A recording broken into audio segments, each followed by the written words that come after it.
Good evening and welcome to this youth dialogue, ma'am. I think this is the first time possibly in post-independent India. On the day of the budget, the Honorable Finance Minister herself makes it a point to actually interact with young people and build on the youth dialogues that the Honorable Prime Minister had earlier this year. The format of this would be, I'll set the context for all of you, and then you've all been here yesterday, you've watched ma'am present the budget in Parliament today, you've seen the entire Parliament, and it's very exciting and enthusiastic day for you. Ma'am has had a long day, and I'm so thankful that you could make the time to actually be with young people. That means a lot. It also indicates two very powerful concepts. In the budget speech, the Honorable Minister said that this is a Yuva Shakti and budget. And this is a sort of a proof of the pudding for all of us. And the second is the government's commitment to make governance as a partnership state, and Jan Bhagidari being the mandate that the Honorable Prime Minister has given all of us. This is also a true reflection where citizens and the future builders of Viksit Bharat can engage with the Honorable Minister herself. So for all of you, those of you, I know many of you are policy students, some of you come from economics background, ma'am herself is from the economics background. And it's an opportunity of a lifetime for you to engage and ask her questions. And with madam's permission, they also would like to know a few things about what does it mean to be a woman leader in the country and stuff like that, ma'am. So and when you were a student, so they have a lot of things to ask of you. Now, budget preparation is a long process. We only see here on the presentation at Parliament on the day of the budget, but there's so much that happens. I would like you, madam, to explain to these young people what the process is. How many people work with you to make this happen? Now, all of us appreciate the budget, the enormity of it, the complexity of it, but we just see you presenting. In 90 minutes is all that we see, but there's so much of hard work that goes on, and for the youth of India, they need to understand what makes it happen, that today happened so smoothly. Well, thank you very much. I'm very happy to be here. You're all the future leaders this country is looking, and the budget and the activity that we do is only paving the way for you all. So interaction with the youth is always something which every leader looks forward to, I believe. But I'm in particular interested because I've always had this opportunity to relate and talk to you youngsters, because I used to be a part of a school, an experimental school. And therefore it's been happy augury for me to be in touch with youngsters. And now this time my team thought of doing something out of the ordinary, saying you go after presenting the budget to each one of the studios or each one of the newspapers and give them interviews and do things like that. Why don't you do something different this time? And therefore they thought that they'll get in touch with universities and come with a group of students with whom you can do this interaction. And that's how this has worked out, and it's so nice. I hope you had a good stay last evening and you were taken care of. And I'll certainly like to know from you, how was the experience of sitting in the Parliament and listening to a budget? I must say my own experience when I was a college student, when I had come to Delhi, I didn't watch a budget session, but I did attend the Parliament. It was awe-inspiring, my God. Those days, those leaders, whoever they were, whichever party they belong to, but it makes you feel, wow, look at them sitting, oh, that is that person. I went back home, saying, literally my parents asked me, who did you see in Delhi? What's your face like? It was all like in my eyes. God, could I see them sitting there in the house and perform? And at that time, I wouldn't have had an imagination or a dream or even a remote thought that I'll be blessed enough to be here, sitting in the same Parliament. And that's why I think I want you all to keep that hope alive. Many of you all can be in the Parliament. Build yourself for that. That's what India wants. We don't want cynical youngsters. We don't want, negative spreading youngsters. You want to see hope. Not for anybody else, for yourself. You can come here, you can be here, and you can make a difference to this country. So keep your spirit up. And I'm actually today looking forward to hearing on that score from you all. Tell me what you're looking forward to, what you want this country to be. And I can every now and then tell you what is the country I was born and I was brought up, and to what is this country where I'm living now. Both are Indias. But that India, I wouldn't want any of you all to remember, because you wouldn't have been born then, but that's not the India we want anymore in the future for anybody. We want a better India. We want a, I'm not saying everything which happened in the past is bad, but because of the way in which economies grew after coming out of imperialism, our pace of growth, our type of governance made it delayed. Everything was delayed. See, what happens is, formally it starts sometime in November, late October, when we call different industry groups, different, businesses, specialists or economists who watch the Indian economy. In batches we call them, and the entire finance ministry's officials sit and listen to what they think should be done next. And in this, then trade unions come, or interest groups come, and they also give their viewpoint. Some particular industries which are hard pressed because of some situation, they come, emergency, we want you to do it, otherwise we'll be doomed. Even that kind of representation happens. So all this is collected. In this era of social media, we also put it out in public, saying anyone who wants to come to give any opinion, not physically, but through social media, do contact this particular handle and put your ideas across. We collect all that. So everything is looked into. And after that, first cut is made of these things can happen. Then the concerned department is invited to discuss. See, we had some representation from farmers. They want this. Are you okay? Agriculture, Department of Agriculture, will you do this? Then somebody else comes with textile sector problem for weavers. We sit with the concerned ministry to say, hey, textiles, do you want to do this? Sometimes they say, oh yes, brilliant idea. Some other times they will say, this is already a scheme with us. But if it's already a scheme with you, why didn't the people know about it? So like that, dialogue happens with the concerned departments. Not just the departments, I also hold, as finance minister, I hold a meeting with finance ministers of the states. So I sit with them and ask them, tell me what ideas you have. Each one will get only 5 minutes to talk, because all the 30 will have to speak union territories, and so other than what they speak, they submit a memorandum and go, please do this. From that also we take ideas, because they are relevant to state's own request and requirement. So all these are put together, then we sit and cost it, saying how much will it mean to Government of India, this year, next year, 5 years. And after that is when we think an idea is workable.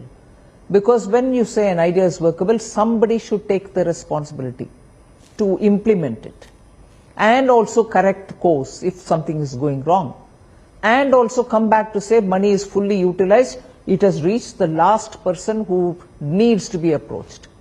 And then independently, of course, the CAG and others will audit and account and everything else. So this whole process goes through this. Afterwards, a first draft is made. And that first draft, with which we call the ministries again to say, this is the shape and contour this particular scheme is taking up. Are you sure you will implement it? Then when everything is finally decided is when I start writing my speech. The speech writing goes through about 3-4 iterations, meaning एक बार पढ़ लिया मगर उसमें बहुत सारे correction. दूसरे बार पढ़ लिया that language is not legal. You know, I say something about you will be given tax exemption, and somebody else takes me to court. Hey, finance minister said you will give tax exemption. क्यों नहीं दे रही हो? The language should be appropriate. So it is vetted for that. Then finally again the language is vetted, because nobody wants to hear a finance minister 3 hours. I've done that also, 2.5 hours, and people hated me for it. Said, what the hell? We want to hear the budget, all right, but not this long. So it has to be crisp. It has to say so many things, but it has to be within the time limit. So that's how much of preparation happens. One question which I would like to begin with, and then we can go to the students now. This is your 9th consecutive budget. I think this is the first time in India any finance minister has presented 9 consecutive budgets. You've had an opportunity to incrementally build on the original idea of looking at the future, at the same time solving problems of today. In the world of public policy, when we teach our students, we always say the biggest challenge for political leadership is to balance long-termism with short-termism. That's something you have done so well in the last 9 years, and we have seen you pre-COVID, we have seen you during COVID, and now post-COVID. Possibly, I don't think any finance minister in the world has had this kind of a demand placed on them. From your perspective and experience, ma'am, how was your understanding of India's economic priorities? Because they changed so rapidly in the last decade, and you have to face all that. And how was your thinking each year influence the subsequent year? And how do we, as these young people here, because you're talking about Viksit Bharat 2047, you're actually preparing them for it. At the same time, you have to solve people's problems today. How do you balance all this? And how do you actually ensure that no stakeholder feels left out? It's a very difficult task. I won't say I managed to do it. I don't think I'm sure every year if I have achieved it, but I've tried to. Balancing is a very difficult thing. On the one hand, you want to ensure that the minimum support system that the government has to provide for those who are in desperate need is met. But yet, not all money can just go for that. You need to build the country physically. You need the infrastructure, you need the village roads, you need the hospitals, you also need good schools and so on. And above all, the country's defense cannot be compromised with. So Operation Sindoor actually told you what kind of money spent in the last 10 years has come of help. And I know when I was in defense, bulletproof jackets were not available for our soldiers. They would have a gun in their hand, but they didn't have the bullet which goes into it. The gun से कुछ नहीं होता, fire power होना है. So in that sense, you're looking at priorities. You want your nation to be secure. At the same time, you want the farmers to produce enough. And even if they produce, who's going to buy it from them? And if they are bought, they should be bought at a reasonable price. Equally, that price may not be suitable for the market because consumers might say it's too expensive. We'll have to ensure that some kind of a subsidy is provided. So there are conflicting demands. Managing the conflicting demand is the problem which every finance minister faces. You cannot tax every time you want additional resource, but you need money. So these are the kind of things which come every year. But we had a special, unique and once in a century problem of COVID. We had given a promise. Prime Minister was very clear, I don't want 1 rupee tax put on the citizens. But we needed to get vaccine, whether produced in India or imported, but we didn't import, produced in India. And that has to be distributed to all citizens. Life was to be saved. We can't ask a citizen saying, 500 rupiya de do ek injection ke liye. So it was offered muft. Where do I get the money from? So there were times during these last 5-6 years when we had to, without fear or without any hesitation, borrow money and perform. But once we recovered from it and there was a very clear sign of, growth happening, we had to repay the money to get out of debt situation sooner so that our citizens are not burdened. Debt for a government is intergenerational, meaning I borrow today, but I'm not here to pay back. Who pays back? Whatever government whenever they come. And what is government? After all, it's citizens' money that they take and pay. So today what your parents get from the government is paid by the grandchildren. That's no good. You need to make sure the economy functions on its own revenue. So these are conflicting interests with which one has to work. So balancing is important. So my priority, therefore, if growth happens, if good growth happens, the fruits of growth will reach all citizens. And if it reaches all citizens, they have the money to buy, they have the money to spend, and therefore somewhere the revenue will be generated. But if growth doesn't happen and we are stagnating, opportunities for people are not given, so they will be sitting with nothing in their hand. They can't create any demand for me. They can't go to the market, buy a thing, or because they buy the thing, they cannot be somebody who's producing it. And because somebody is not producing, nobody gets a job. It's a cyclical problem. And that is why growth is the primary priority. Sustain it at that level. World's fastest growing economy. We need to be at that level of 7%, 8% growth.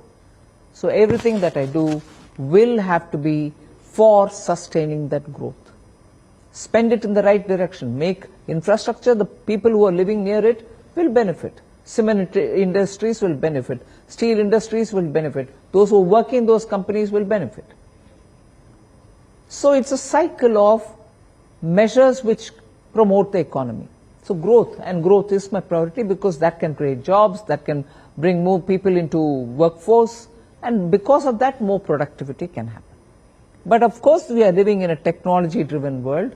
We need to bring technology. Every one of you all, be it an IT specialist, be it an engineer or not, technology helps each one of us. I need to bring technology to every school, every college. Today we've announced, even for content creators who do animation, for instance. We've said 1,500 schools will have content labs, content creating labs. Similarly, 500 colleges will have them. That will be provided in this budget. So we have to go on bringing in technology into our lives, just so it doesn't eat away our jobs, but we should be removing monotony from our work using technology, and so on, many other things. If you can just raise your hands, I can just call one of you. Yeah, Rashmi, if you would like to start off. Some mics, they're there at the desk. Good evening, ma'am. It's an honor to be If you're here. okay, you can sit and talk. I would like to start. Okay. It was an immense pleasure to be invited here and also be in the parliament and view the budget live. We would like to understand from you is, as a woman finance minister of the country, you have been in the front row seeing the struggles that women face in labor and workforce. Despite sustained economic growth in our country, women's participation in labor force has been a bit low, specifically in industry and service sector. So what is your opinion on that as a woman as well as the finance minister of our country?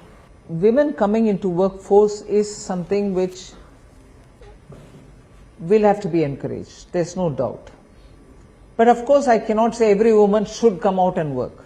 It's up to them individually. But if I want them, those who choose to want to come, I should create an environment which is conducive for them to come and take work, for which the labor laws will have to be favorable, the employer should have an open-mindedness, inter-workforce relationships should be conducive, and so on. So there are so many human elements into how this environment can be built up. The 3 labor codes have been brought in.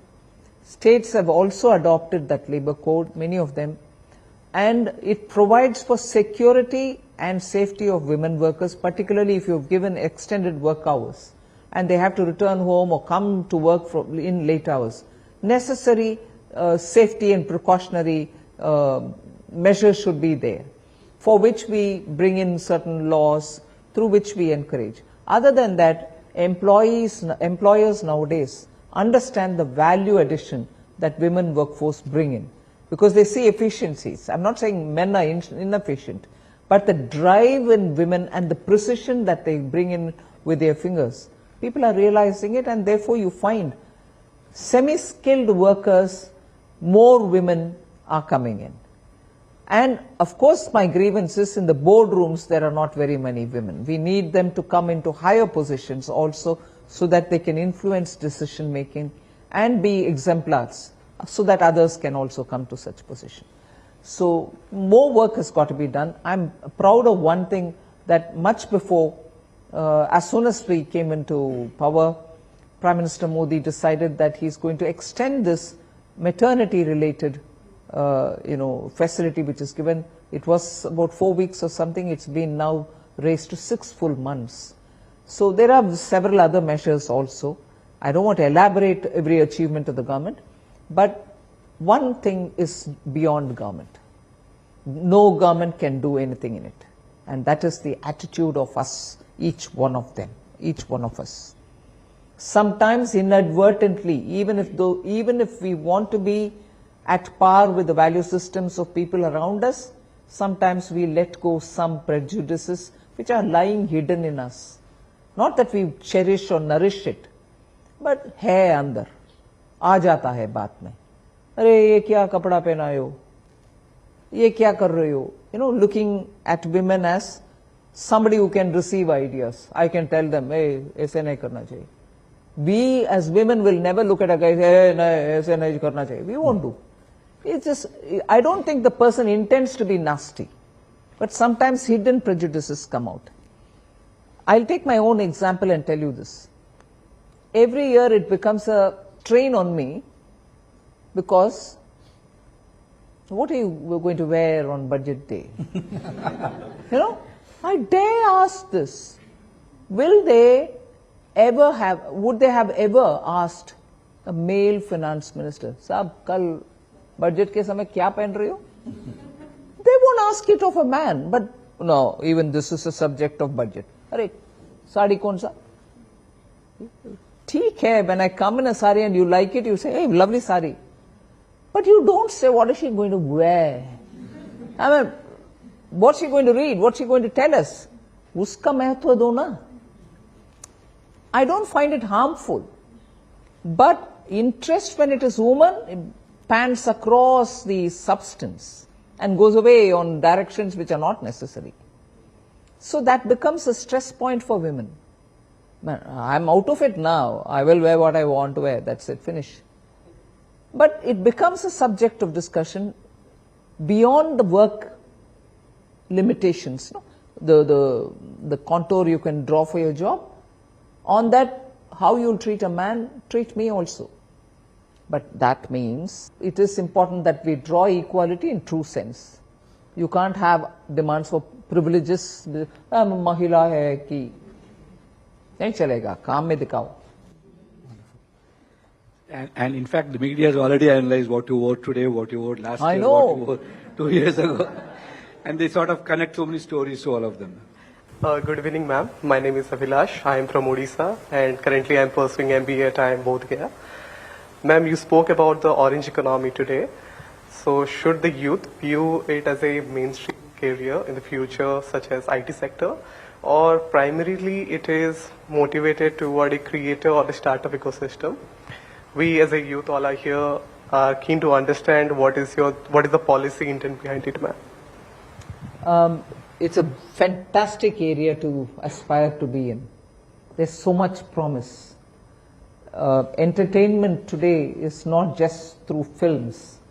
You're very familiar how gaming and everything else online going, not the moneyed ones, but not where you pay money and bet and all that.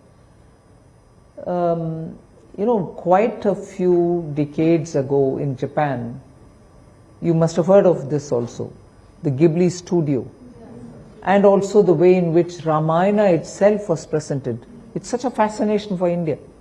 We have a lot of people who can do all that. But where is the opportunity? And also, I'm sure, I have a daughter grown up, so I'm sure, hey, isme kyun ja rahe ho bhai, isme kya hoga? IT padho ya become engineer, you get fantastic jobs.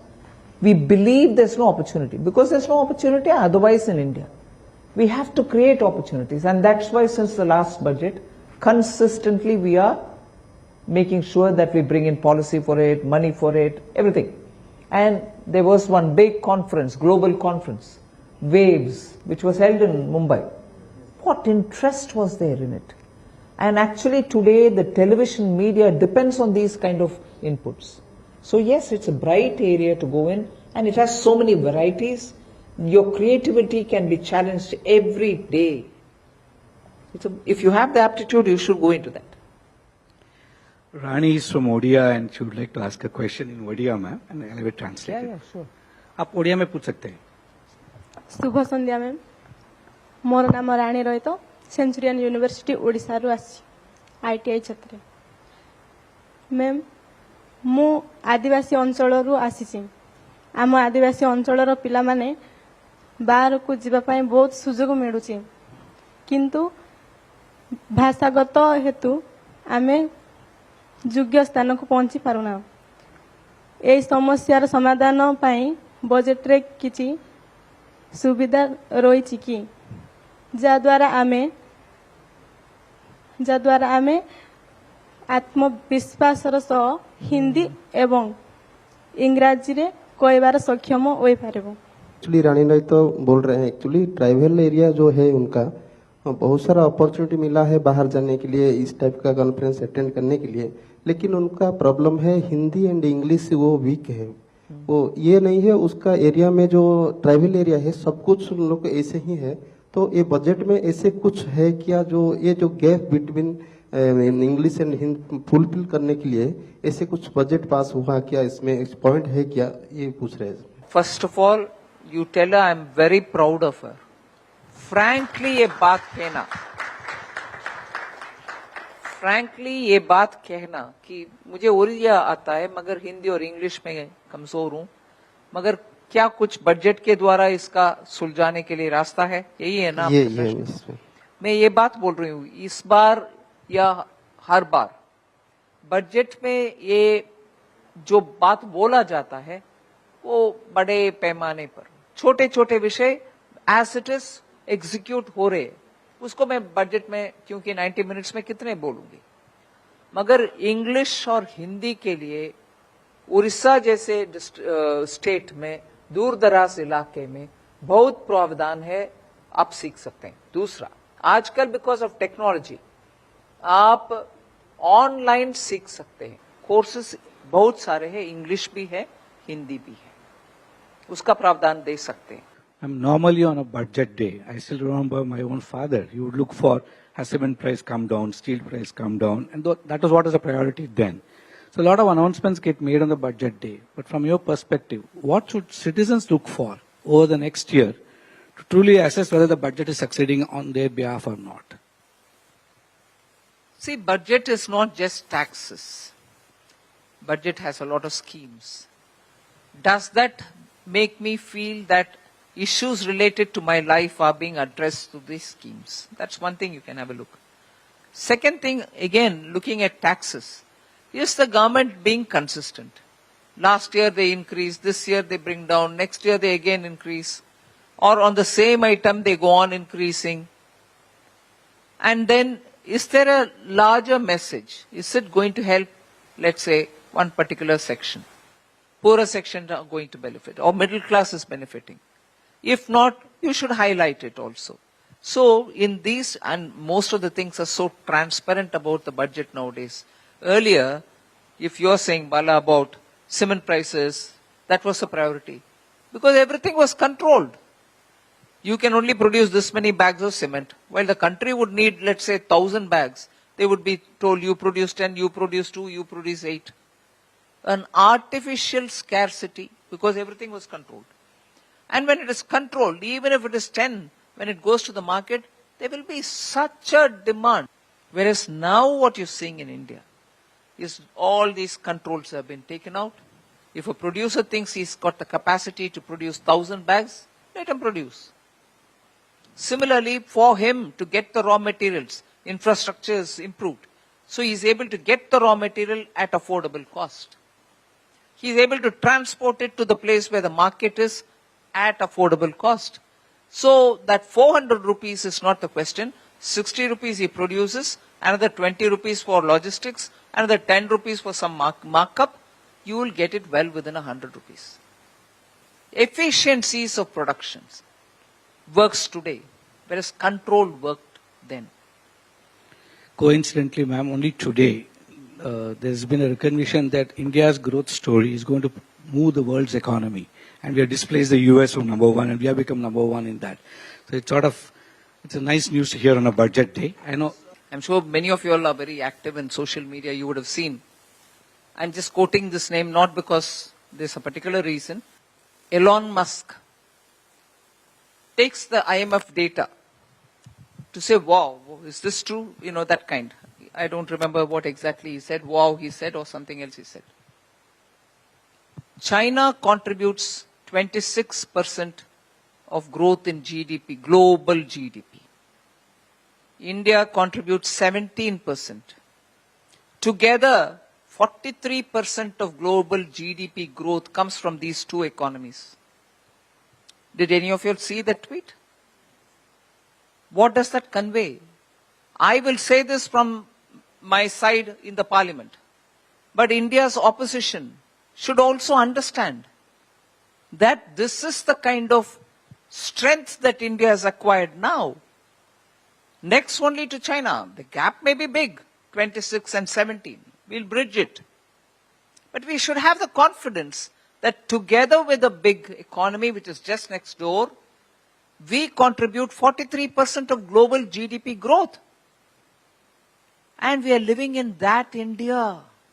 My name is Jyoti Meena. I'm from Alwar district of Rajasthan, and I'm currently pursuing MBA from FMS Delhi. So ma'am, as data is new fuel and AI is new electricity, and today only you have announced high-powered this education to employment and enterprise standing committee, which will also assess the impact of these new emerging technology, including AI. So understanding the impact of AI is equally important, but how government will actually ensure that the benefit of AI will actually reach the grassroots level of the society, especially to the rural and the aspirational district, because as they will be contributing a large chunk to the Viksit Bharat by 2047. Spot on, right question also. And I'll tell you, we've already had 3 states running a pilot program where, let's say, 4 or 5 districts will be brought together, not physically, but they're all going to be plug and play. One of the district will have a hub for AI training center. It could be the local ITI, for which equipments will be enhanced, not the ITI which remains without any investment in it. That hub will specialize in AI usage for that area specialists. Like you come from Rajasthan, if I were to take 1 district or 2 districts which have these kind of activities, handicraft making, jewelry making, or sanganer, print wale, then there is something else happening in metalworks. Suppose 3 or 4 such districts are brought together, and 1 district has the master or the AI experts who come and make programs for, or tools, AI tools derived from AI, which can benefit textile in one or tools in another. This center will be the hub, and in those particular districts which specialize in one product, for instance, AI labs will be set up to improve productivity. That AI lab will not be left only to the trainer. Anybody who comes will be trained there. He can go back to his unit and say, all right, now I see benefit of this. Should I invest and make my unit AI adaptable? Suppose he decides, yes, I want my unit to be AI adaptable. Government of India gives you a scheme to put the money for it so that your unit can become AI adaptable. As a result, he is using AI. He may be from a district, but because of this exposure which is given by this hub and spoke model, through district level ITIs, it is taken down to the people. AI will reach the concerned people who want it through government investment. And now we are taking it to the schools and colleges. The standing committee will advise them continuously as to improve, how to improve college education, school education, and bring in AI into it. We are aiming at 10% of global share in service sector by 2047. But as you know, major part of the service sector is unorganized in India. How are we going to approach this, and how are we going to try to formalize the informal sector? Good question. Service sector need not just be IT related. Service sector can be hospitality. Service sector can be tourism. Service sector can be catering. Service sector now is across several domains. So for each domain, we'll have to get the inputs from the concerned in the unorganized sector, as it were, and then design policy instruments through which we'll be able to reach them. It's a question of reaching the last mile that Balasubramaniam spoke about. Reach the last people. Once you know what is it that they want, you'll have to tailor policies accordingly. And that has been the subject of study by 3 or 4 departments. And that is why HRD has today come to the service sector, has come to be understood by the ministries concerned, MSME, IT, Ministry of Electronics and Information Technology. All of them come together to say, we'll have to do something on this. Good evening, ma'am, first of all. I am Jashanpreet Singh. I am from Mohali, Punjab, and currently I am pursuing economics at Shri Ram College of Commerce. Ma'am, since in today's budget you talked about the creation of rare earth corridors. So I wanted to know that in these corridors, are we going to limit ourselves to the mining and the basic processing, or are we going to climb up the value chain and also making high value components like EV magnets and all of it? We were importing these kind of magnets and materials from abroad. We understand the importance of having to fabricate them and ready them. But for that, if the raw material will have to come again from somewhere else, that will be a handicap. So we've gone the whole stretch in the backward linkage. Identify the mineral, explore them, and then extract them, then process them. Then you should make also, the question that you asked, items which are so required, it should be manufactured.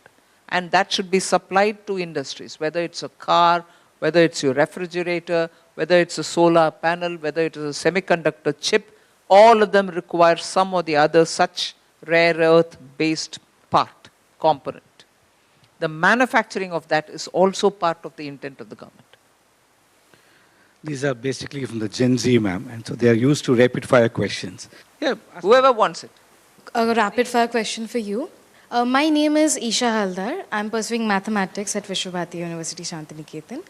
And my question to you will be, if you had to describe in one word, like we are the youth. We are, like, I am 19 years old, and as a 19-year-old, what were your inspirations and aspirations?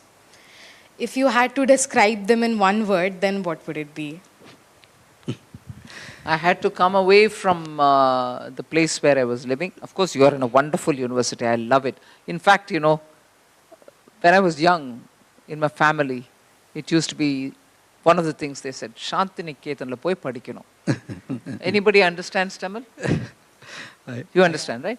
It used to be something which my family used to tell us. If at all you have to study, you have to go to Shantiniketan. You know, that kind of a great affection for your university. 19-year-old, my dream was to come to Delhi, study either in Delhi University or in JNU. And my parents were fully supportive of it. I wasn't the first girl to get out of my state to go and study somewhere else. There have been some elders in my family who's done it. One fine day, I just said, right, I'm going. And those days, we didn't have this examination, you know, all India examination. You can write it from wherever you want. No, I had to come to JNU. I had to come to Delhi University and write my entrance. But much before Delhi University, I had, because I was coming from economics background, I could write exam because I was so determined. I have to be in Delhi to study, JNU to study. So I wrote the exam for economics, I wrote the exam for political science, I also wrote the exam for CSRD, Center for Social Sciences Research and Development, essentially geography and geography. And luckily, I had seat in all the three.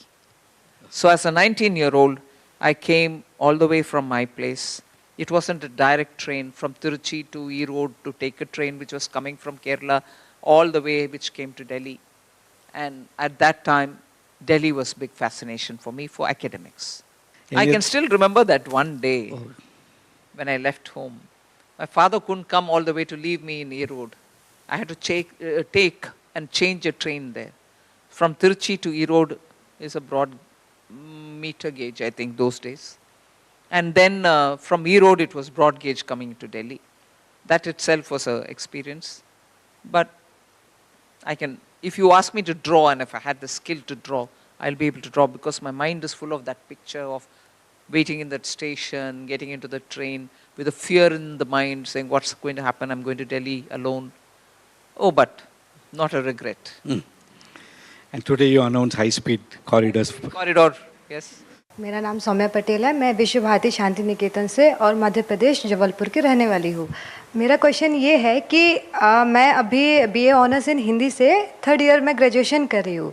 तो अगर आप मेरी जगह होती तो क्या जो अलग अलग सेक्टर्स है उसमें बजट और फाइनेंस को रखती, क्योंकि यहाँ से आने से पहले मुझे बजट का कोई भी नॉलेज नहीं था, बट जब यहाँ पे आई और देखी तो मैंने देखा कि बजट के अंदर इतनी सारी चीज़ें हैं जो हम यूथ को जानना बहुत ज़रूरी है, क्योंकि कल सर ने कहा कि समाज, सरकार और बाज़ार एक साथ चलना चाहिए, तब बजट भी काम करता है और देश भी काम करता है। तो क्या आप मेरी जगह होती तो अलग अलग सेक्टर्स में, लाइक मेरा हिंदी सब्जेक्ट है, तो क्या आप वहाँ पे बजट और फाइनेंस को लेके कुछ करती या फिर रखती? सो आपका ना ऑलरेडी हिंदी में इतना बढ़िया बोल रही हो, आप अगले बजट आप तैयार कर सकते हो कोई दिक्कत नहीं। मगर विषय ये बात है कि लैंग्वेज के वजह से हम कोई कुछ कमजोरी मानना नहीं चाहिए। और एजुकेशन के संदर्भ में मैं बोलना चाहती हूँ, अगर आप लैंग्वेज का महत्व समझते हैं, जो भी हिंदी हो, ओडिया हो, बंगाली हो, जो भी हो, एजुकेशन का वैल्यू भी समझ करके उसके अनुसार प्लान भी कर सकते हैं। मैं वो बात में आ रही हूँ कि आप हिंदी में मास्टरी है, मगर लाइफ में लैंग्वेज का इंपॉर्टेंस के द्वारा टेक्निकल लैंग्वेज, सामान्य लोग के लैंग्वेज और क्लास में पढ़ने का लैंग्वेज, इन सब में ही इतने सारे काम कर सकते हैं। टेक्नोलॉजी का उपयोग करो। आज भाषिनी, ये सब particular programme that government of India runs digital, इसमें मल्टीलिंगुअल कैपेबिलिटी है, उसमें कितने आप कंट्रीब्यूट कर सकते हैं। ऐसे you can think in multifarious ways. I am also tempted to ask you one word answer, ma'am. What leadership skill or what leadership lesson budget making has taught you? Because you've done this for 9 years now. Working, teamwork. Wonderful. One word answer. Excellent. Hello ma'am, I am Aditya Anand from IIM Ahmedabad. I am been born and brought up in Bihar, Muzaffarpur. We would like to ask you about question of regarding agriculture. Now, most of the agriculture becomes economically feasible because economy of scale come into picture. Normally farmers have large area of land. In a country like India where 86% of the land is almost fragmented, how does the government address this scenario where agriculture needs to be made profitable for small farmers? Most of the measures of the government on agriculture are for small farmers. And that's why you give them cash in hand so that they don't suffer for want of few, seeds purchase or family medicine purchase and so on. But what is more technology driven and which is worth it is you have geospatial technologies helping in mapping the holding of the farmer. Now, small farmers have a problem when their documents are very ambiguously written. They can't go pledge the document in the bank and get some loan, or sometimes because of the ambiguity, it gets into dispute and he spends his entire lifetime fighting in courts to get his land. So the exercise which government is doing is using satellite to help map the contours of the possession of the farmer, small farmer, give him a legitimate document saying, which is approved by the local authority. And with that document today, he becomes empowered enough to use that as a document for, taking a loan from the bank, or using that to build something on his land, or grow something else in his land. And when contractors, genuine ones who come to buy the product from them, they know actually what is the extent this crop is going to be.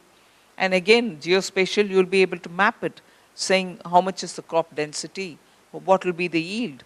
So technology today has made small farmers' lives better, but many more small farmers will have to be benefited from this. Any questions from this side? Yeah, please go. My name is Amisha Tete. I'm currently pursuing BCom Honours from Shriram College of Commerce, Delhi University, and I'm originally from Jharkhand. And today was one of the busiest days of your life.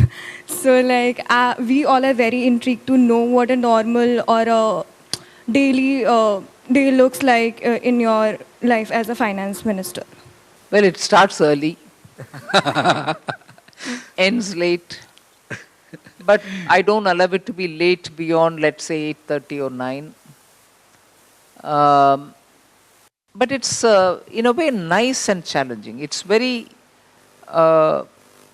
gratifying if you've had a day where you have done your job benefiting so many people. or you corrected some wrong in the policy, or you're able to pick up on issues which will be relevant for people and therefore give it a shape and then, bring a cost value to it and then go push it to the authorities to clear it department-wise. And also when you hear from people that certain schemes which have benefited them have actually indeed benefited them. Like for instance, last year we gave income tax exemption up to 12 lakh. I have come across, I didn't go desperately to meet them, but they would say, hey, you, 1 minute. I'm able to now have some money in my hand because I can spend them on my child's education. Or I'm building a floor up because I'm able to pay better EMI. So when you hear such things, you have made a difference to some people's lives. Good evening, ma'am. This is Ravi Kumar Yadav from Guru Ghasidas Vishwavidyalaya. I am from Chhattisgarh. Ma'am, we are moving towards Indian Semiconductor Mission 2.0. Ma'am, do you think India is prepared to address the mission amid global geopolitical issues? Yeah, there can be challenges, but when was the world without challenges? In 2019, when I entered the finance ministry, we thought liquidity was in shortage, the economy is in trouble. Oh my God, how will we solve this problem? No bank wants to lend because there were cases against them. But when 2020 came and COVID came, we thought last year was a cakewalk. 2020, we thought, oh my God, this is terrible. How will we manage? Where will the vaccine come? How will we reach food, first of all? How will we reach medicine, first of all, to people who are in locked up situation? Okay, we thought we gotten over it. Then came the first wave or second wave. When, my God, the fear of casualties, everybody was worried. We gotten out of it, and then we were growing nicely, and people said, no, it's K-shaped growth, A-shaped growth, B-shaped growth, C-shaped. I mean, come on, we are growing, be happy. And we have to keep it up. No, hey, it's not growth. India and Bharat, all that debate came. So challenges keep coming. You think this is the ultimate of challenge you've got? Next year proves that this is wrong. Next year brings even worse. So that's the whole. Brahmi, you wanted to ask something? You raised your hand. Namaste, madam. I am Brahmi, pursuing BSc Honours Economics at Central University of Andhra Pradesh. Madam, would it be appropriate to consider presenting a separate budget simultaneously with the general budget for the borrowing loans by the respective governments of center and state, treating the loans taken as a source of revenue and their utilization as the expenditure, so that for the purpose of accountability and transparency in lending? Thank you. I can appreciate that. Accountability should be there. But who are they accountable to? Who am I accountable to? Who am I accountable to, and who are they accountable to? They are accountable to their legislative assembly. People have elected MLAs and sent them there. The government, or if you're talking about the government, which obviously if they're borrowing, it will be the government. And if they have to be accountable, they have to be accountable to that elected house. Elected house for Government of India is Parliament. State assemblies are where the state governments will have to be answering. So yes, I'm with you on accountability, but it has to happen only at the state level. The moment like you suggest, if I were to do it, they say, who are you? I'm elected here, I'm an elected government here, I'm expected to take care of my people, don't come in.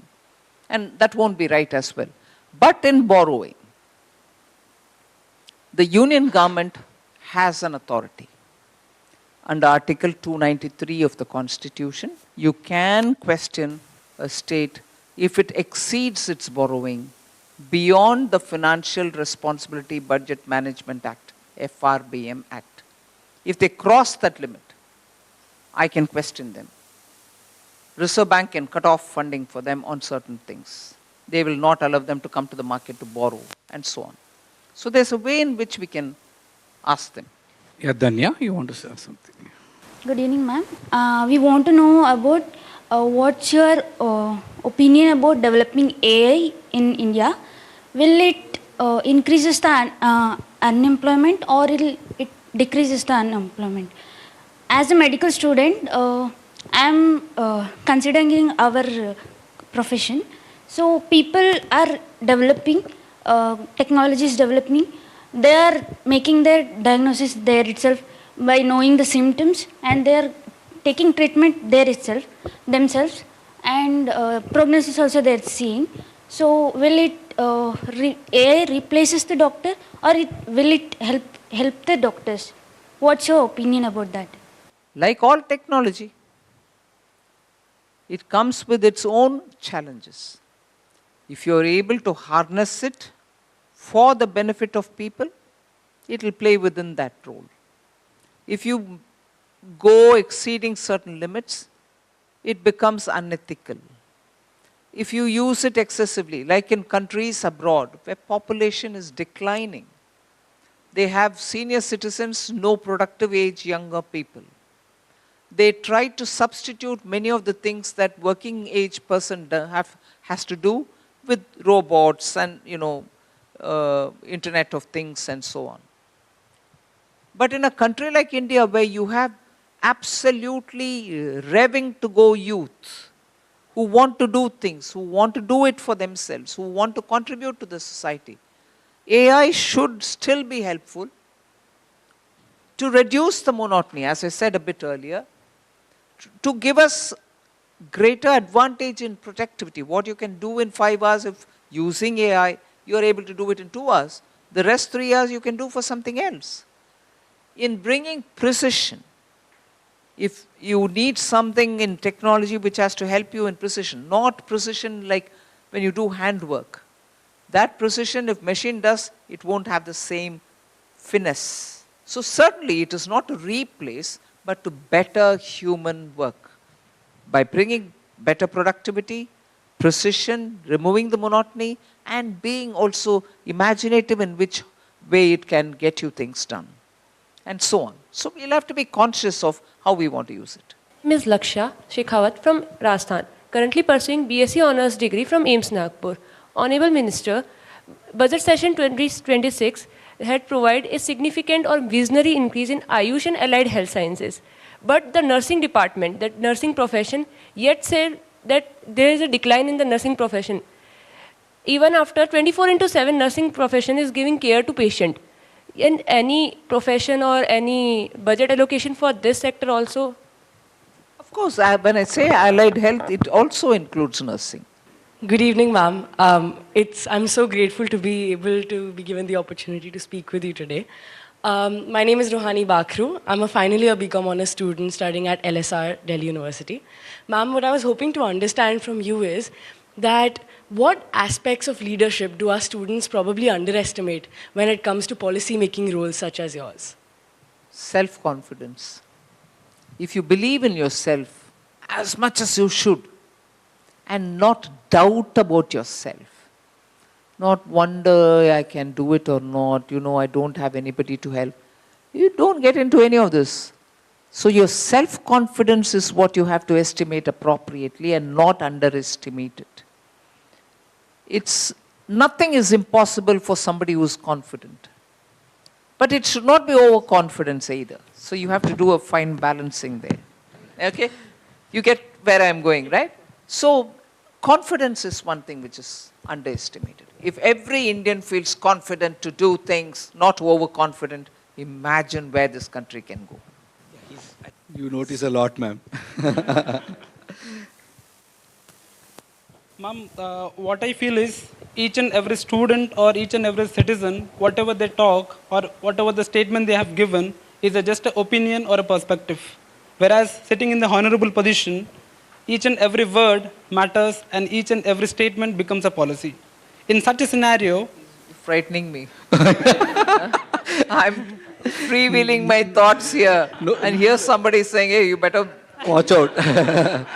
And he's persuaded himself to ask that question. So, ma'am, to frame this union budget, so inclusive growth and development for the Viksit Bharat 2047, and how we as the youth can take and design the decision making in our lives.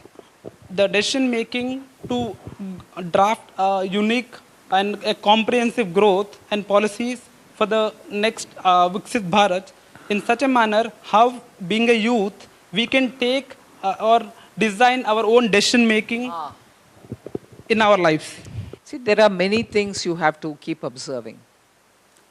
One is you're a student, you have your, you'll have to clear your course, you have to design yourself in such a way that you move to the next one, higher education, or take up a job opportunity. Even as you're doing all this, you have to watch what is happening around you. And you have to watch what is the kind of direction the government, or let's say large institutions, are doing. Large institutions, I don't mean just companies. Educational institutions, medical institutions, trading bodies, things like that. If you see them and if you're able to observe what they are doing, you'll find a pattern: adapting to times, not being averse to technology, getting new and old people to work together, giving back something to the community. These are kind of things which are beyond that self-interest that I'm talking about. Self-interest where you want to make profit, you want to keep your family happy, you want to earn more. Aside from this, observe institutions. What is that trend which is coming up? What's the government doing?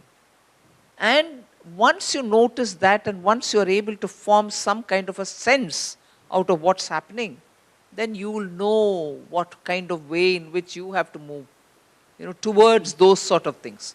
Because that will build you and also give you a role to play in the society. After I'll let you speak. Yeah, Bashir, you want. I was just worried about your time, ma'am. Good evening, ma'am. I'm Basira from Karnataka, pursuing my master's in vegetable science from University of Horticulture Sciences, Bagalkot, Karnataka. Vegetable science?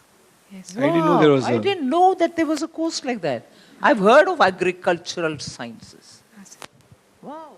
Ma'am अगर ज़िंदगी में कोई नई चीज़ होती है तो एक चीज़ एक दिन नहीं लगती है, दूसरी दिन नहीं लगती है. अगर वही चीज़ हर रोज़ होने लगी तो हमें उसकी आदत पड़ जाती है और लगता है कि इसमें कोई तो नई बात नहीं है. मैं ये पूछना चाहती हूँ कि does presenting budget for 9 consecutive years make responsibilities heavier or clearer? Heavier. Expectations also so much from you, ma'am. Expectations, but each year comes with a new challenge. Please sit down. It comes with a new challenge, and each year you're proving that you're worthy of where you are. The more number of years you are in a job, people tend to think, theek hai, unko laga liya. No, you can't afford to do that. Every year you have to stand up to prove yourself. That is as much, I don't want to say stressful, but it weighs in your thoughts. Because you've got to perform before a live set of very informed people, people with experience, people who have come from the ground, people who know what people are looking for, common people are looking for. And you have to stand up before them and speak. And after that, you have to stand up before them to answer every one of their questions. So, 8 बार कर दिया तो 9वीं बार आसान नहीं है. I am Satyam Kumar from Muzaffarpur, Bihar, and I am currently pursuing MBA from IIM Bodh Gaya. So, as a management student, India's systematic approach towards carbon avoidance has been a case study for us. But this time around, government has come forward with a new way, carbon capture, utilization and storage. So how does this align with India's way of carbon avoidance for last decade, or does it overshadow India's previous investment in this field? No, it won't overshadow the previous investment. But what it does now is there are strategies through which you're able to effectively capture the carbon utilization. So we want those technologies to be in the ground. Equally as much as measuring, it's also probably going to trade. And if you trade, you're giving benefit to those regions which cannot have that technology. So it has several layers to it to bring that success. But even though 2070 appears to be very far off, it's not really far off for the extent to which we have to do the exercise. and by which time India will be so different. Unless we do it now and begin doing it now to take it forward, future generations can always say, what is this? This set of people who lived 50 years ago knew all about it, didn't do it. Damn. We want to be responsible people, responsible citizens, responsible government. And therefore we have spent quite some time in formulating this. And I think it will give us a very good beginning. Hello ma'am, good evening. I am Dhiresh from Bareilly, Uttar Pradesh, and I pursuing BCom Honors from Sri Ram College of Commerce. Most of the people are talking and asking about the budget, but as a human being, I want to know that what makes you happy in your life? Wow. Listening to music, reading a book. Good evening, ma'am. I am Aditya Anand from Lady Shri Ram College of Women. I am currently pursuing BCom Honors and I come from Uttar Pradesh. So, ma'am, every year, people of India have expectations from government, from the budget, and you prepare the budget as per that. But what are the expectations that the government has or you have from the people of India, from the youth of India that we are here? So, from the citizens of India, what are the expectations of the government? I would really like to know. About the students, about the citizens, we want them to be very aware of what's going on around them. Awareness is important. What do I mean by awareness? Just knowing something? Oh, budget is going to be prepared and it will be presented on 1st February. That's awareness. But is that enough? That's not enough. What kind of awareness then I'm talking about? So you need to see the situation and also the reality around it. Take the instance of, let us say, one scheme. I will bring something to help the textile sector. If your response is going to be, when you are aware there is a scheme coming, but if your information says that this will help only those who are doing, people who are in Coimbatore, Surat and all that, you are aware, but it makes no difference.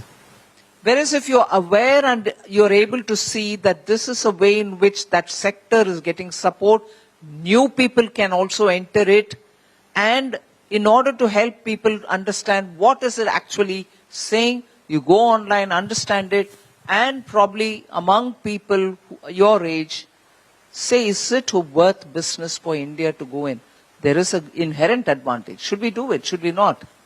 Would you like to do it? Will I like to do it? Just keep churning the thought among yourself. One.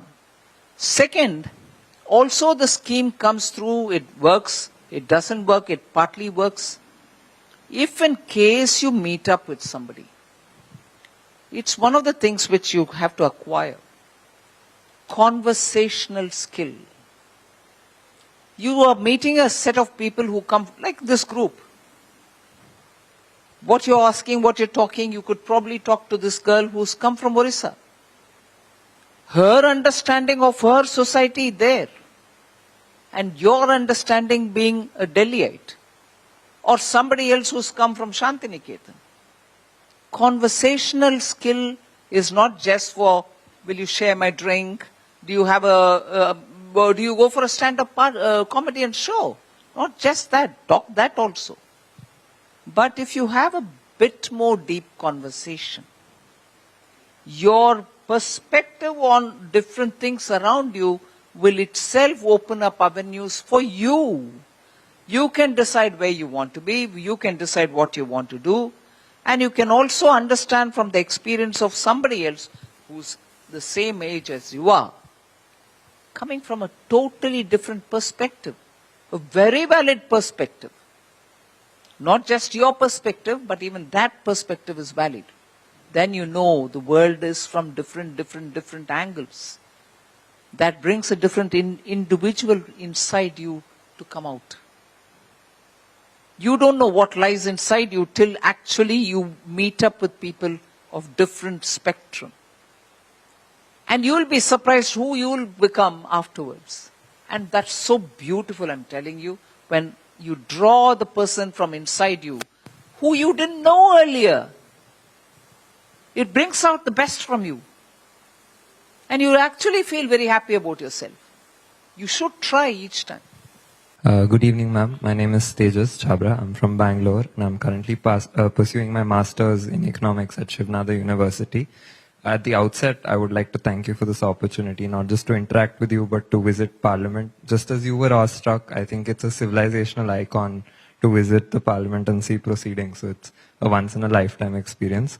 My question is, over the last decade, there's been a lot of investment in capital expenditure, both at the center and the state level, across multiple projects across states. Given how some of the states' fiscal positions are you at all concerned about a crowding out effect on private investment in some states? If you're looking at it from the point of view of capital, money that is available in the market, crowding out because of the excessive borrowing or whatever, one or two states cannot crowd out. But it starts giving that sense that maybe we are getting crowded out.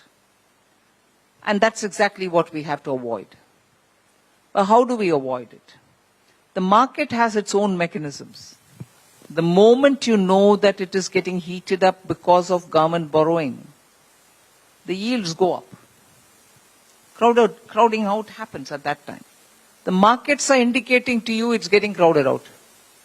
And the private will suffer. But market corrects itself. It might correct itself with a lag, but it does correct itself. But in the meanwhile, public outcry also comes out saying, what's happening? Why do you have to borrow so much? There are one or two states where people have started questioning. So, systems correct it, but with a time lag. I think there's so much you're given for the youth in today's budget. One thing that stood out for a person like me was, a lot of young people have a lot of talent, especially in sports. But some of the space and ecosystem for them to nurture it and grow into it was not there. But today in Khelo India Mission, you're given a sort of a integrated talent development pathway. Could you help us all understand what is in it for the young people of India so they can prepare for upcoming events? Everything is in it for young people of India. Into sports, who will come in? Only those who are in their teens. Only those who are in their young 20s. So it's all for you. It's all for you because it's not also an open-ended thing. You'll have Commonwealth Games being held in India. Subsequently, India is pitching for the Olympics. Things in sports are happening in India. And no better time to plunge into sports if you have the inclination. And there's just so many sporting activity that you can be engaged in. Doesn't have to be one, it doesn't always be in games, only cricket, track and field. So much happening. So yes, best time for Indian young people to get into sports. Myself, Bhavya. I am currently pursuing my BSc Honours Nursing from AIMS Nagpur, and I am originally from Haryana. Ma'am, we all want to know where your energy levels come from. Like, you were in the parliament, you have given your speech on budget, then you interacted with party, then with media, and now you are here with us, full of energy. Even we all as youth, it's difficult to match your energy levels. So we want to know, ma'am, where this energy comes from. No, it's not just me. Look at the Prime Minister. My God, the energy that he has. So, I think one triggers the other. You see people with you. As I said, it's a contagion. When people around you are energetic and want to do things and they're making a difference, they're making an impact, you would want to be equally energetic. So that's why it's always important to keep the correct company, you know. From young, you'll have to be with people who can bring in that kind of a contagion. People who are confident, people who want to learn things, people who want to, do things with a positivity. Not somebody who's, kuch nahi hoga bhai. No. And people who want to read and share thoughts. people who have some collective interests. Hey, let's all go do something. It can be social work, it can be go and listen to a music concert, whichever be it. I'm not saying you should listen only to classical music. Listen to anything. But once you have that camaraderie, the sense of belonging, sense of being together, you learn from one another as to which are the qualities which are, helpful. And then you build yourself up. So that's where you have to keep the right company. So when our elders said, tell me your friends, then I'll tell you who you are. It's not without reason. Keep good company. Don't get drawn even for a moment with small time talk. Fellow sits around, wastes his time, talks around something. It might be entertaining, but not always. Don't do that. And please, till such a time you all have your life settled, you're earning, you've got your family, you have some goals. You don't need to be driven mad for ambition and goal setting.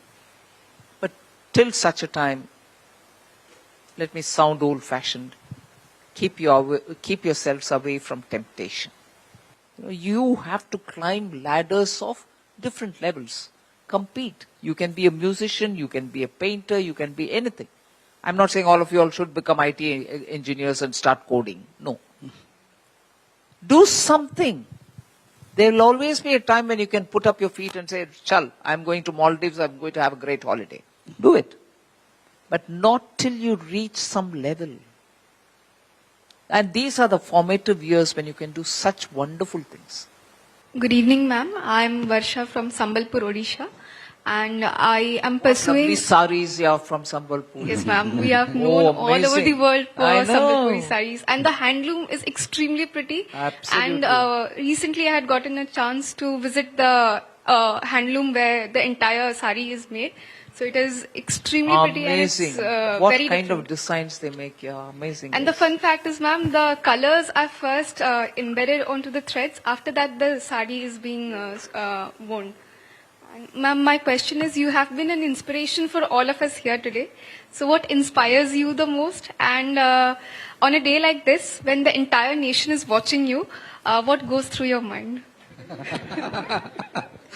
No, what inspires me is, don't mistake me, I honestly feel, if I don't have work, I'll feel, what's wrong with me? Work motivates me. Work meaning, is it finance minister's work? No, any work. I've done variety of things before reaching here, and I can't see really at any one point in time me feeling, why am I doing this? No, anywhere where I was, if there was work, I was engrossed into it and I used to like it. So work motivates me. I just do, right, I have to read this, I read it. And afterwards when people say you've done this, done that, and all that, I said, okay. Not till I go back to my house do I get a complete feel of what happened that day. And then it's anyway too late to react. I sleep off, I get up, I do the next day the same way. But sometimes it overwhelms you. Oh my God, people are watching you, you've done this. And without God's grace, I couldn't have done what I've done all this while. I constantly believe it's impossible humanly, I would think in my limitation, impossible to have come this far from where I've begun. Without grace, I can't dream of it. Immense karuna of Sri Krishna. Thank you. I think we can keep going on, ma'am. Today it's been not just the finance minister talking to all of us. We saw shades of a mother in you, a counselor, a mentor, a masterclass in leadership. So many things rolled into one. I know we've had a long day, ma'am. We can keep going on. But any closing thoughts before we wind down the session? Thank you for coming today. I really like the thought that you've taken the trouble to come and be here, watch the... First of all, I want one or two of you all to tell me, what was the feeling when you sat in that parliament? One person told me about it, you told me. Today, is it? मैं संबलपुर उड़ीसा से हूँ, गंगाधर मेरी university, मैं MA master कर रहा हूँ अभी economics में। मैम आज जो कुछ हम पढ़ते थे, कुछ फोटो में देखते थे, आज लाइव देखने का मिला, वो लाइफ टाइम नहीं भूल पाएंगे हम लोग। first when I entered the parliament, I couldn't process for 5 minutes because it felt unreal. And when I entered, I saw you speaking, like reading the budget, but since I couldn't process, I was just, like trying to figure out who all are sitting where. So like this was, I think everybody was feeling the same. So yeah, it was an amazing experience. Thank you so much for the opportunity. तो आप में कुछ change जो आपने खुद में महसूस किया the first time and this last time? I asked you a question. मैंने आपसे पूछा कि पार्लियामेंट में बैठे हुए आपको क्या लगा, आप तुरंत मुझे पूछ रही हो. नहीं, ठीक है. I'll tell you. As I said, each time it is new. Each time you feel you're doing it for the first time. I may have done it for the 9th time, but each time, till I finish it, it's like in a trance. I have to do this, I have to do this right, I have to keep my mind and thought and everything else. I should not be distracted. Each time is new time. I belong to the Department of Political Science, where we continuously keep on reading about Rajya Sabha, Lok Sabha, Parliament, Indian Constitution. For the first time, that to a new Parliament, it felt very exciting, ma'am. And our interaction session with you is really honored. And whenever I entered in the gallery, ma'am, I just looking, where is PM, where is Finance Minister, where is Jai Shankar sir. Like continuously, I kept on watching where are our prominent ministerial portfolio people, from where, how it is live. First time I never saw before. So first time I kept on staring how ma'am is speaking, how ma'am is feeling, how she is able to handle this pressure. Everyone are looking at her. And many people are also giving small comments from the other side also. So I was observing each and everything, ma'am. It was really honored to meet you, ma'am. And thank you for this opportunity, ma'am. Ma'am, to be honest, till last night a couple of us were discussing and we were not still able to digest that what we are here for. We were just thinking we are here in Delhi for some work. And we are not able to digest that tomorrow we are going to visit the parliament, the new parliament. We are going to hear the budget live and then have a session with you. Even now, at this moment, I think I'm still living a dream. And it's like, just as you said, after going back home, you will get time to internalize it and realize what you did. And I think the same will happen with all of us. Once we go back today to our guest house, we'll get some time and realize what we've actually been here, what we've done, and what kind of an opportunity, golden opportunity we've got. So thank you so much, ma'am. Yes, ma'am. I mean, I'm still in awe that I have visited the parliament, that I'm talking to you in the same, like we are in the same room. I'm still in awe. I still feel like it's unreal. But visiting the parliament, I mean, your room was the first room I actually recognized. It was G09. I still remember the number. And Dr. S. Jaishankar's room was right next to yours. It was G10.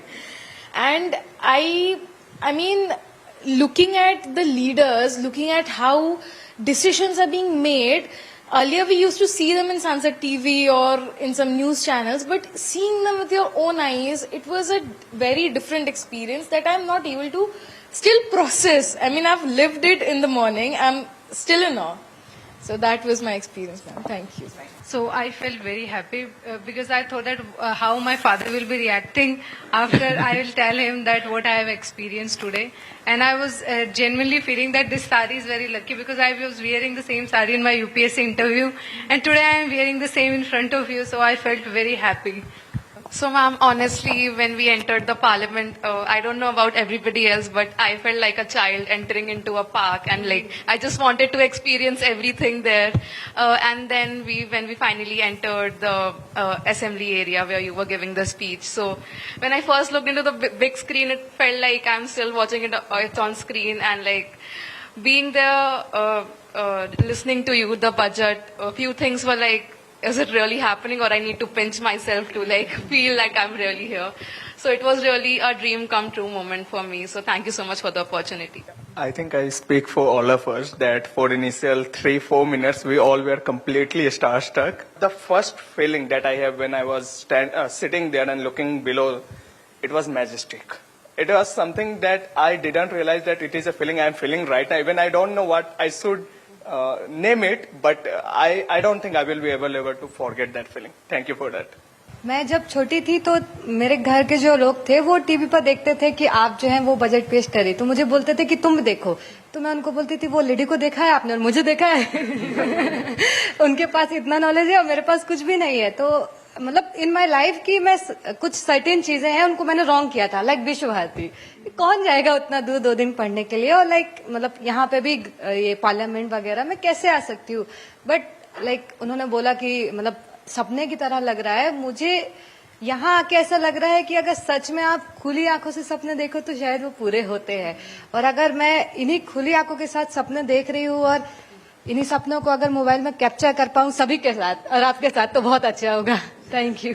Did you all notice when she speaks, not she in particular, but anyone, when they speak in their own mother tongue, the expression is distinctly different from when you speak in an acquired language. That acquired language can be English or Hindi or any other. But look at the way she conveyed. You know, what did she say? My eyes. What did she say?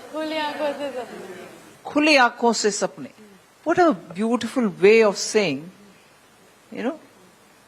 We would say in English daydreaming or, you know, something of that kind. Oh, I'm not sure if I'm dreaming, something. But what a metaphorical way of saying I'm keeping my eyes open but still I feel I'm dreaming. That comes when you speak in a tongue which is native to you. That's why I want you all to be sure, irrespective of the medium of education, you should have a cultivated interest in your mother tongue. School में पढ़ लिया हो गया, वो नहीं है. पढ़ो किताब in that language, Odia, Bengali और राजस्थानी, हिंदी से हट करके Rajasthani, you know, things like that. The beauty of conversation comes when expressions like that are heard. It's like a nice aromatic coffee, you know. That's the biggest thing I would convey to you all, you know. If you're able to have mastery over your language and your native language, any language is easy after that. But if you're stuttering and stammering in your own mother tongue, communication will be weak.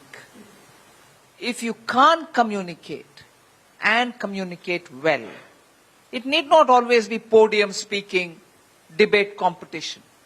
Even sitting around when you're talking with your people, some people capture your full attention. Why is that? Because of the way in which they convey a thought to you. Learn to acquire that. Acquire it and use it. Human beings are the only creatures who can speak. Speak and speak with your heart in it. Let maturity come through your mouth. And you will be an automatic leader. You should strive to acquire it. वो खुद नहीं आएगा. You have to try and polish it. You'll stand out. What an extraordinary day for us, ma'am. And these young people, I've been privileged to interact with them from yesterday. And with the kind of governance facilitation that the union government is doing, I'm sure Viksit Bharat will happen much earlier than 2047. And once again, I thank you for, I know it's a long day, but your energy, like she said, is very envious. And thank you again for taking the time to talk to the people who will shape the country of tomorrow and will possibly take your budget in real time forward in terms of living it. Thank you again, ma'am.